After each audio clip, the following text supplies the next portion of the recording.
Le tour de vis budgétaire décidé par l'État a déjà des conséquences fortes dans plusieurs régions françaises et en particulier pour le secteur de l'économie sociale et solidaire qui représente 14% de l'emploi privé en France. Alors, est-ce que ces conséquences valent dans toutes les régions, un peu partout en France? Et qu'en est-il en particulier en Île-de-France, la région capitale où l'INSEE recense 80 000 structures de l'économie sociale et solidaire, dont 57% d'associations? On en parle avec vous. Bonjour Sylvie Mariot. Bonjour Frédéric. Alors, vous êtes adjointe au maire de Bois-Colombes dans les Hauts-de-Seine. Vous êtes aussi et surtout la vice-présidente de la région Île-de-France en charge de l'économie sociale et solidaire et des achats responsables.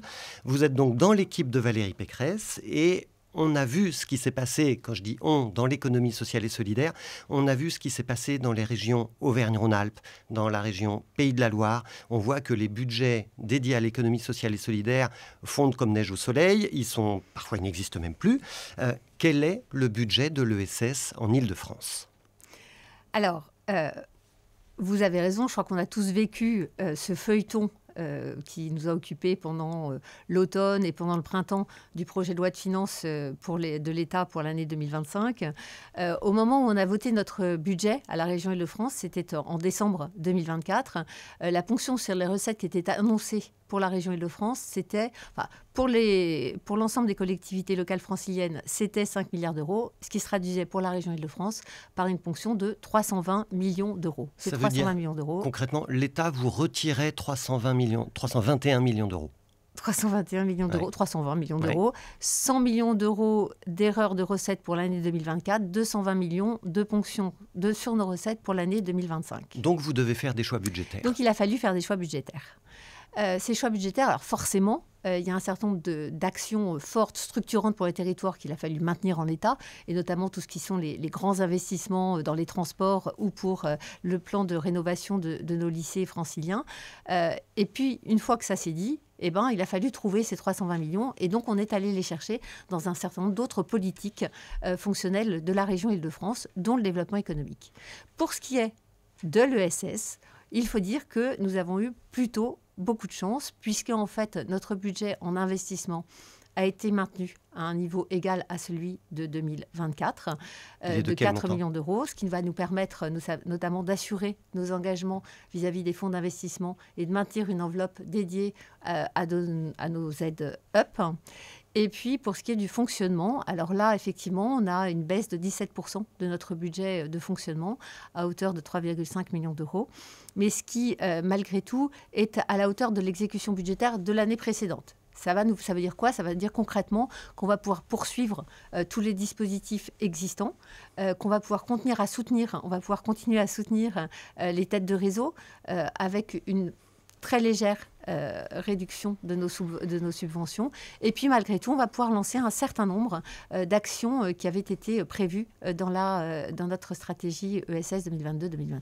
Alors, on va venir directement aux têtes de réseau, en particulier la Chambre régionale de l'économie sociale et solidaire d'Île-de-France, parce que c'est vrai que certaines CRES, c'est l'acronyme consacré, s'inquiètent fortement en France. Effectivement, en région Auvergne-Rhône-Alpes ou en Pays de la Loire, elles sont extrêmement fébriles. On sait aussi que le président de la CRES en Provence-Alpes-Côte d'Azur a dit « oui, les CRES sont en danger, donc elles peuvent disparaître ». Qu'est-ce qu'il en est de la CRES Île-de-France ? Alors, écoutez, pour ce qui est de nos relations avec la CRES Île-de-France, je pense que là, c'est évident que c'est un partenaire incontournable. Je ne vais pas faire un cours à nos auditeurs, la Chambre régionale de l'économie sociale et solidaire, et nous sommes en charge nous sommes la région avec une délégation en charge de l'économie sociale et solidaire. Donc forcément, c'est un partenaire incontournable. On travaille très bien ensemble. Chaque année, depuis maintenant plusieurs années, c'est une subvention de 200 000 euros qui est versée à la Chambre régionale de l'ESS par la région Île-de-France, ce qui représente à peu près 20% de ses recettes, je crois. Pour l'année 2025, comme je vous l'ai dit tout à l'heure, en fait, on va continuer à soutenir cette CRES, alors qu'une légère réduction qui sera de l'ordre de 5%. Donc, ça sera voté à la commission permanente de fin mars 2025.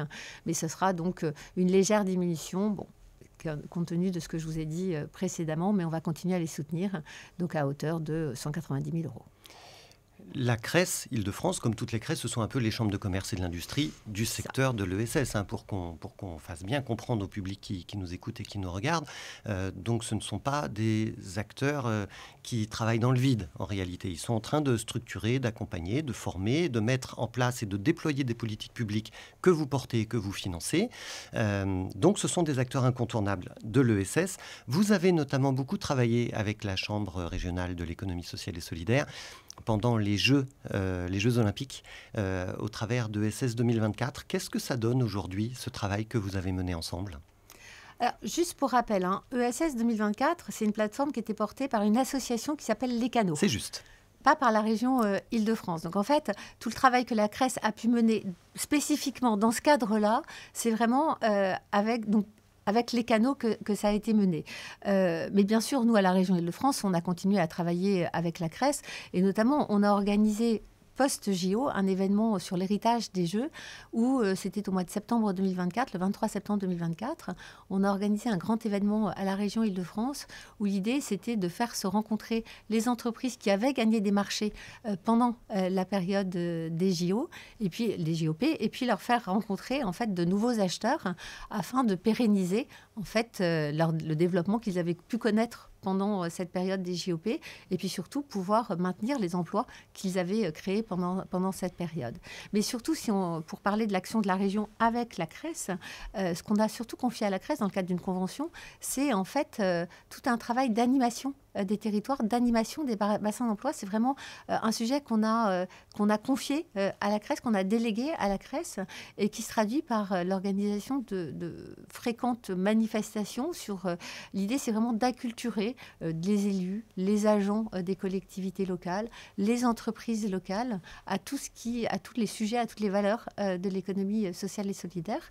Et ça, en fait, c'est sur des thématiques très variées. Donc, pour vous donner quelques exemples, la CRES, par exemple, a organisé récemment un événement sur le foncier solidaire dans un territoire qui s'appelle Boucle Nord de Seine, que je connais un petit peu, et qui a permis de rassembler tous les élus et les salariés, enfin les acteurs, et les acteurs, oui. Non, et les services des villes et du territoire autour de cette problématique du foncier, qui est une vraie problématique en Île-de-France. Et voilà, donc ça c'est un exemple. L'autre exemple, c'est des manifestations qui s'appellent les Open Map ESS, que la CRES organise régulièrement pour faire ce rencontre. Donc, ils sont vraiment des rencontres d'achat entre des porteurs de solutions de l'ESS et puis des acheteurs publics et privés dans les territoires. Et donc, c'est une quinzaine de manifestations de ce type que la CRES a organisées pour la région Île-de-France, en partenariat avec la région Île-de-France et dans le cadre de cette convention depuis 2022. Donc, on voit bien l'importance de cette relation partenariale. Comment est-ce que vous observez, comment est-ce que vous jugez peut-être la rupture de cette relation partenariale entre les CRES et d'autres conseils régionaux que le vôtre ? Écoutez, je ne vais pas juger la politique des autres régions, mais on ne peut que le regretter. Enfin, nous, à la région Île-de-France, si on a fait ce choix de poursuivre, c'est parce qu'on croit. On a besoin de ces structures de l'ESS. Elles répondent à des défis majeurs de notre région. Et donc, nous, on a besoin de continuer à les aider, de les soutenir dans leur développement, de les soutenir dans leurs innovations, de les soutenir pour qu'elles puissent créer des emplois dans notre région, et souvent des emplois en plus non délocalisables. Donc, c'est tout bénéfice pour notre région. Alors, vous nous avez bien expliqué l'importance pour vous de soutenir le développement économique, de soutenir la création d'emplois ou la préservation d'emplois quand on traverse une période économique difficile, bien sûr. Quelle est aujourd'hui la stratégie de la région Île-de-France en matière d'économie sociale et solidaire ? Quelles sont les thématiques que vous soutenez ? Quelle est la taille des acteurs que vous voulez soutenir ? Comment est-ce que vous réfléchissez ? Comment est-ce que vous concevez votre plan de développement pour l'ESS en Île-de-France ? Alors, un petit rappel quand même, l'ESS en Île-de-France, c'est 33 400 structures, c'est 400 000 emplois. Vous imaginez le réservoir extraordinaire de solutions liées à la transition écologique, de solutions liées à l'innovation sociale, à l'inclusion que représentent tous ces acteurs. Et donc nous, notre intérêt en tant que région, c'est bien sûr de les soutenir puisqu'elles vont répondre aux défis très importants pour notre région. Donc c'est pour ça en fait qu'on a mis en place cette stratégie de développement économique de l'ESS avec... alors c'est pas la première, donc... Il y a une première stratégie qui a été lancée en 2017. Et donc là, en 2022... Vous étiez déjà vice-présidente du conseil régional ? Je suis arrivée, je crois, en septembre 2017. Donc j'ai effectivement participé au lancement de cette stratégie, même si elle avait été largement élaborée par mon prédécesseur. J'ai eu la chance d'être là pour le lancement. Et donc là, on a lancé une nouvelle stratégie donc, en 2022, donc qui couvre quasiment la période, la mandature en cours, donc 2022-2028, avec plusieurs axes. Le premier axe, c'est vraiment de soutenir ces structures, de les aider à se développer, les aider à créer des emplois ou à maintenir les emplois, comme vous venez de le faire remarquer. Et donc pour ça, ce qu'on a voulu, c'est vraiment avoir des outils très concrets, des choses très pragmatiques, de manière à les aider. Comme quoi, par exemple ? Alors comme quoi, par exemple, ça va être des soutiens financiers. Et puis, ça va être des accompagnements à tous les stades de leur développement. Comme vous me demandiez quel type de structure on accompagne, c'est à la fois, on va accompagner l'émergence de projets et puis jusqu'au changement d'échelle avec un dispositif comme l'accélérateur ESS, qui est aujourd'hui un des programmes phares de la région. Et puis, il y a aussi tout l'aspect soutien financier, où là, on a des dispositifs très variés. On a des fonds d'investissement qui vont investir en fonds propres ou en quasi-fonds propres dans les structures de l'ESS. On a des soutiens à l'investissement au travers de ce qu'on appelle nos aides-up. C'est une gamme relativement connue, très connue même des acteurs économiques en Ile-de-France. Dans la gamme, il y a PME, il y a TPE, PME, Innoveup, voilà. etc.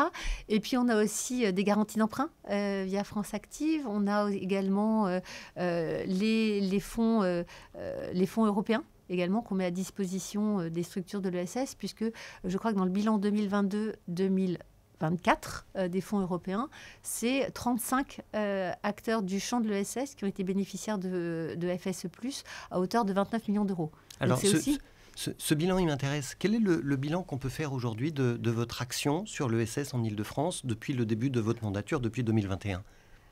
Alors, pour la partie de notre stratégie dont je viens de vous parler, qui est la partie soutien et accompagnement.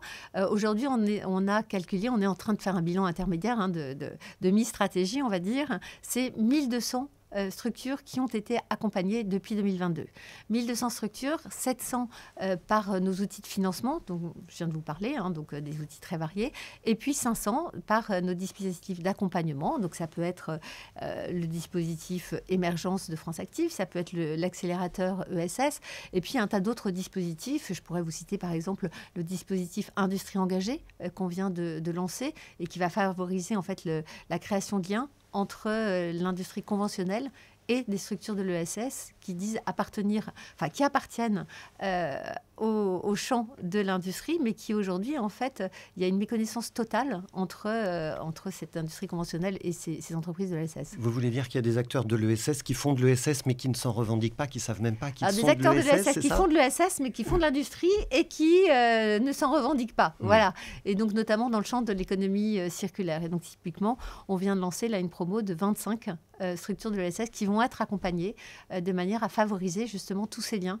avec l'industrie conventionnelle. L'idée, c'est vraiment de faire en sorte que l'ESS puisse être un acteur, un partenaire incontournable et surtout un moteur en fait de cette réindustrialisation décarbonée. Alors cette industrie, elle m'intéresse parce que oui, la réindustrialisation d'une région et de la France, on en parle, c'est un sujet économique structurant actuellement. Quelles sont les industries qui vous intéressent en particulier? Est-ce qu'on est dans l'imprimerie? Est-ce qu'on est dans quel type d'industrie vous travaillez? Je n'ai pas la liste des 25 entreprises qui sont actuellement en train d'être accompagnées. Mais pour vous donner un exemple, il y a à peu près, je crois, 2 tiers ou 3 quarts de ces 24 entreprises qui relèvent du champ de l'économie circulaire. On voit bien que c'est vraiment un des sujets dans lequel on rencontre les acteurs de l'ESS. Je me permets juste de revenir. Vous m'avez posé une question tout à l'heure sur notre stratégie ESS. Je vous ai parlé du premier grand axe qui était de soutenir les entreprises, mais il y a un autre axe. Et l'autre axe, c'est en fait de faire en sorte que l'ESS devienne un partenaire vraiment incontournable de l'économie francilienne et donc de faire en sorte de multiplier les occasions de coopération entre l'ESS et l'économie conventionnelle, on va dire. Et donc pour ça, on a un tas de programmes, dans des programmes qui s'adressent aux entreprises de l'ESS, comme par exemple le programme Industrie engagée dont je viens de vous parler, mais aussi des programmes qui s'adressent aux autres entreprises, aux entreprises qu'on va appeler traditionnelles, classiques, conventionnelles, comme vous voulez, qui ne sont pas de l'ESS. Et typiquement, on va avoir des programmes d'accompagnement, dont un qu'on a lancé là en 2024, qui va être des programmes qui va dédiés aux TPE et aux PME franciliennes pour les accompagner dans la mise en œuvre d'actions de RSE, d'actions d'inclusion. Donc voilà, ça c'est aussi l'autre pan de notre stratégie, c'est d'un côté soutenir les entreprises, de l'autre côté favoriser ces coopérations. Et je sais que ça vous tient à cœur, puisque dans l'intitulé de votre délégation, vous avez les achats responsables.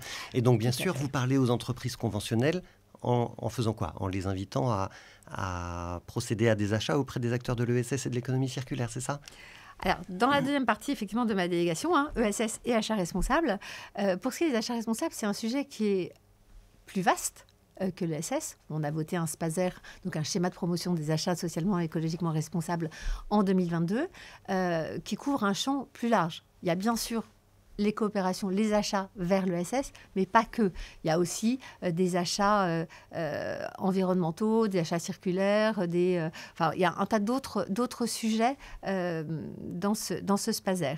Mais effectivement, il y a l'ESS. Et aujourd'hui, nous, la région Île-de-France, si on veut pouvoir entraîner avec nous d'autres acteurs, des acheteurs de collectivités infrarégionales ou des acheteurs d'entreprises privées vers des achats responsables, il n'y a rien tel que d'être, un modèle et donc, en fait, de pouvoir montrer que nous, on applique ce qu'on demande aux autres de faire. Et donc, les achats de la région, ce qu'il faut savoir, c'est une manne absolument extraordinaire puisque les achats de la région, c'est 1 milliard d'euros. Donc, ce milliard d'euros, vous voyez ce que ça peut représenter en termes de possibilités pour l'économie sociale et solidaire. Aujourd'hui, c'est 105 millions d'euros qu'on a classifié dans les achats inclusifs de la région Île-de-France, qui vont donc pour 80 millions vers des structures de l'ESS. Donc si on est une structure de l'ESS, on se dit, ah bah là, mais je peux travailler avec vous finalement. Comment je fais pour frapper à votre porte? Alors, juste pour terminer sur cet aspect, excusez-moi, achat responsable, c'est nous, on veut être exemplaires. Donc, on fait ce qu'il faut. Deuxièmement, on essaie d'entraîner avec nous les autres. Et donc, pour ça, on organise beaucoup de rencontres d'affaires. J'en ai parlé tout à l'heure, organisées par la CRES dans les territoires, mais aussi au siège de la région sur un certain nombre de thématiques. Et bien sûr, quand vous me demandez comment on peut faire, ce qu'il faut savoir, c'est que nous, ce qu'on veut à la région Île-de-France, c'est vraiment se définir. On voudrait qu'on nous voit comme une région plateforme pour à la fois pour que ces acteurs de l'ESS ils soient mis en relation avec tous les acteurs dont ils peuvent avoir besoin. On a parlé tout à l'heure des coopérations avec l'économie classique. On pourrait aussi parler des coopérations avec la mise en relation avec des financeurs. Mais effectivement, c'est également la mise en relation avec les services de la région Île-de-France. Et nous, à la région Île-de-France, alors en fait, c'est pas compliqué. Nous, à la région Île-de-France, on a ce qu'on appelle une mission ESS au sein des services qui sont vraiment le point d'entrée pour toute personne, pour toute structure de l'ESS qui a une question, qui veut être mise en relation avec un acteur de la région auquel il n'a pas accès ou avec les services de la région. Donc, il ne faut pas hésiter. Nos portes, elles sont ouvertes et cette mission ESS, elle est là pour ça. Bon, très, très important parce qu'évidemment, les acteurs de l'ESS sont d'abord des acteurs économiques. Ils ont besoin de développer leur chiffre d'affaires pour exister, pour survivre et pour pérenniser leur activité. Je voudrais qu'on parle de 3 autres outils que vous avez mis en place. Le PERCO, l'accélérateur ESS et le lancement du fonds Invest Amorçage. Invest Amorçage, c'est donc un fonds d'investissement que vous venez de lancer. Il y avait déjà un fonds Invest qui existait, Invest Développement. Vous lancez Invest Amorçage, ça sert à quoi et ça s'adresse à qui? Alors effectivement, vous l'avez dit, ce n'est pas le premier fonds d'investissement qui est lancé dans le secteur de l'ESS par la région Île-de-France, puisqu'on avait déjà depuis de nombreuses années un fonds historique qui s'appelait Invest Île-de-France. On ne précisait pas ni amorçage ni développement, il s'appelait Invest Île-de-France, mais c'était effectivement un fonds de capital développement donc qui s'adressait à des entreprises matures. Et c'est un fonds qui a déjà accompagné 23 entreprises pour des investissements à hauteur de 5 millions d'euros. Et puis, il y avait un trou dans la raquette. Le trou dans la raquette, c'était les entreprises en amorçage, les entreprises plus jeunes, ou en fait aujourd'hui qui ont beaucoup de mal à rencontrer en fait des financeurs pour leur projet. Et pourtant, il y a déjà des structures comme France Active ou des fonds d'investissement spécialisés qui existent. Alors c'est vrai, mais notre étude avait montré qu'en fait il y avait un moment où il y avait une difficulté d'accès à certains fonds, et d'où la raison pour laquelle avec INCO, avec Abeille Assurance et avec Revital Emploi, on a créé ce fonds. Alors ce fonds, il s'adresse à qui? Il s'adresse donc, comme son nom l'indique, à des jeunes structures, c'est-à-dire des entreprises qui ont moins de 5 ans, qui ont un chiffre d'affaires de moins d'1 million d'euros. Et l'idée, c'est vraiment de toucher en priorité ces structures de l'ESS en amorçage. Et donc, la thèse d'investissement du fonds, c'est d'avoir au minimum 75% de structures de l'ESS. Voilà. Et puis en complément, on va relancer en fait notre fonds Invest Développement, qui maintenant va s'appeler Invest Île-de-France Développement, pour faire la distinction avec le fonds Invest Île-de-France Amorçage. Donc il va être lancé prochainement au mois d'avril. Je crois qu'une date a été retenue. Vous allez certainement bientôt recevoir l'invitation. Et donc vous êtes Nous serons invités. Chaleureusement conviés à ce lancement. Pour aider les structures qui démarrent, vous avez aussi un incubateur donc, qui s'appelle le PERCO, qui se trouve dans le bâtiment du Conseil régional à Saint-Ouen. Ce PERCO est en train de recruter sa prochaine promotion. À qui vous vous adressez? Quel type de structure? Quel est le profil des structures que vous voulez recruter? Alors effectivement, on a lancé en 2023 un incubateur au sein des bâtiments de la région Île-de-France. C'est un incubateur qui s'appelle le PERCO. Donc PERCO comme percolateur, comme machine à café. Tout le monde se retrouve autour de ce lieu convivial. On l'a lancé avec le soutien de School Lab et de 21, qui est l'accélérateur d'innovation sociale de la Croix-Rouge. Aujourd'hui, vous venez de le dire, on est à la 5e promotion qui est en cours de recrutement. Aujourd'hui, ce PERCO, il a déjà soutenu 118 projets. Autour des thématiques qui sont chères à l'ESS, puisqu'on a des thématiques du handicap, des thématiques de l'inclusion, de l'autonomie, et puis aussi de la transition écologique. Et puis, vous venez de le dire, on lance notre 5e promotion. Et là, en fait, on a ajouté une nouvelle thématique qui est l'intelligence artificielle à impact. C'était facile, on est en plein dedans. On vient de sortir du sommet international de l'intelligence artificielle. Vous l'avez fait exprès? Alors, faites exprès. Disons qu'en fait, effectivement, c'est vrai qu'aujourd'hui, tout le monde parle d'intelligence artificielle à impact et que donc il y a beaucoup de projets autour de ces sujets. Mais nous, ce qu'on a voulu au PERCO, c'est vraiment d'accompagner des solutions qui sont des projets qui tournent autour de l'intelligence artificielle à impact. Alors, ça veut dire quoi à impact? Ça veut dire, en fait, on va aller rechercher des applications liées à l'intelligence artificielle, donc qui vont permettre, en fait, dans le cadre des objectifs de développement durable, et puis également, bien sûr, dans le cadre des compétences de la région Île-de-France. Donc, typiquement, ça veut dire quoi? On va aller chercher, par exemple, parce qu'on ne sait pas encore qui on va recruter, mais par exemple, ça va être des applications d'IA sur les nouvelles formes d'apprentissage, sur l'amélioration de